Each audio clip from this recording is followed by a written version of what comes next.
চাপৰৰ জমদুৱাৰত এগৰাকী লম্পট শিক্ষকে লজ্জাজনক কৰিলে শিক্ষক সমাজক।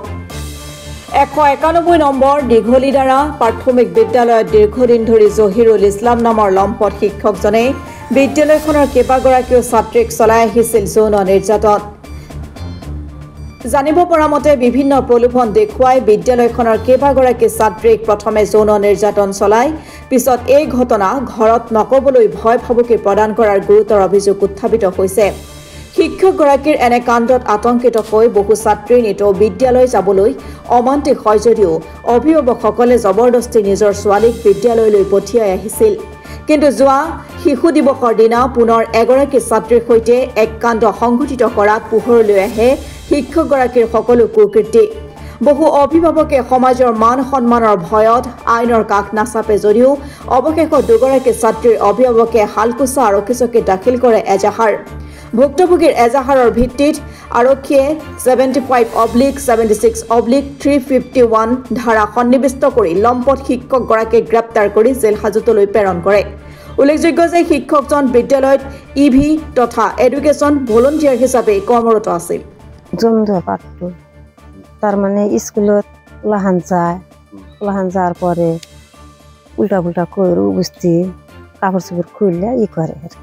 জহিরুল মাস্টার এলপি স্কুল মেলা দিন ধরে করে আর কি। পোলাহান স্কুলে যাই পারছে না, বাড়িতে এসে মার দূর করি গাইল টাইল পাইরা নিয়ে থিয়ে আসি আর কি। ওরা না করে দেয় মাস্টাররা যে বাড়িতে যান কিন্তু প্রকাশ করে না কর না। আজকে 4 দিন ধরে এই কথাটা বাস্টিং হয়েছে আর কি। আমি থানায় যাই জাহার দিচ্ছি। আমার মেয়ের লগে পাইছে শালকাছা থানা।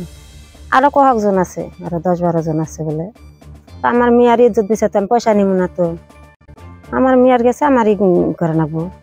আমি বিচার চাই আর কি চাই, সরকারের কাছে আমি বিচার চাই। জমদার পাতি তখন হচ্ছে স্কুলের ছেলেগুলা স্কুলে যায়, মানে মাস্টারে কিবা খারাপ কাম করে একটু স্কুল হয়ে জমদার পাতি এলপি স্কুল। তো স্কুলের মাস্টারের ছেলেগুলা খারাপ কাম করে গার্জিয়ান জানাইছে। আমরা তো জানি নাই, রাতে 9:30 আমি জানছি। আমরা থানায় গেছি, ওরা আর কি জানাই। থানা যাওয়ার পিছত মানুষ সব গম পাইছে, পুলিশ আইছে, কেস দিল। বিয়ে কাম করেছে। এটা জহুরুল স্যার, দুজনের নাম 191 ডিগ্রি ধারা।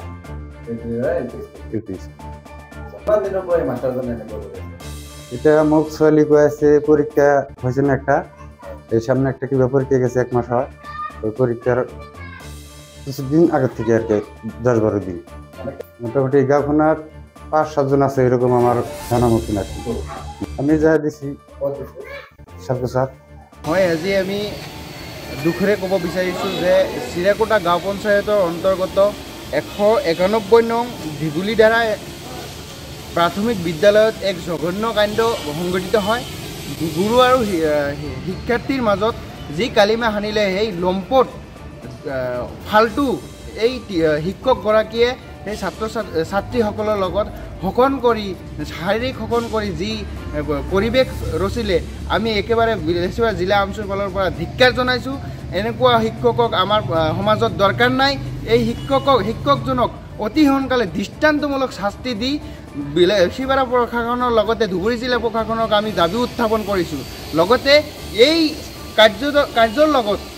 কাৰ্যৰ লগত মুৰব্বী আৰু দেৱানীসকলে যি এই ঘটনাটো ঘাপ দিব বিচাৰিছে, এইসকলক আমি সকীয়াই দিছোঁ। এইসকলক যাতে বিলাসীবাৰ প্ৰশাসন তথা ধুবুৰী জিলা প্ৰশাসনে এইসকলক এই ঘটনাৰ লগত সাঙুৰি লৈ দৃষ্টান্তমূলক শাস্তি দিবলৈ আমি অনুৰোধ জনাইছোঁ। আমি এই সংবাদ মাধ্যমৰ জৰিয়তে আমি জনাব বিচাৰিছোঁ যে কেইবাদিন ধৰি এই শিক্ষকজনে ছাত্ৰীসকলৰ লগত বাৰম্বাৰ শোষণ কৰাৰ ফলত ছাত্ৰীসকলে বিদ্যালয়মুখীৰ পৰা যাবৰ পৰা মানে নিজেই আঁতৰি দিছিলে। যেতিয়া মানে ঘৰৰ গাৰ্জিয়ানসকলে যেতিয়া বুজি পালে যে কিয় বিদ্যালয়মুখী যাব নিবিচাৰে, তেতিয়া বুজনি দি তেতিয়া ছাত্ৰীসকলে বিবৰি কয় যে এতিয়া বিদ্যালয়ৰ বন্ধ কোঠাৰ ভিতৰত লৈ শাৰীৰিক শোষণ বিভিন্ন জায়গাত টাচ কৰে। গতিকে আমি বিলাসীপাৰা প্ৰশাসন তথা ধুবুৰী জিলা প্ৰশাসনক আমি অনুৰোধ জনাইছোঁ দাবী উত্থাপন কৰিছোঁ অতি সোনকালে এই লম্পট শিক্ষক আৰু এই ঘটনাৰ লগত জড়িত থকা মুৰব্বী দেৱানীসকলক সাঙুৰি লৈ দৃষ্টান্তমূলক শাস্তি দিবলৈ আমি দাবী উত্থাপন কৰিছোঁ। Bureau report Assam today.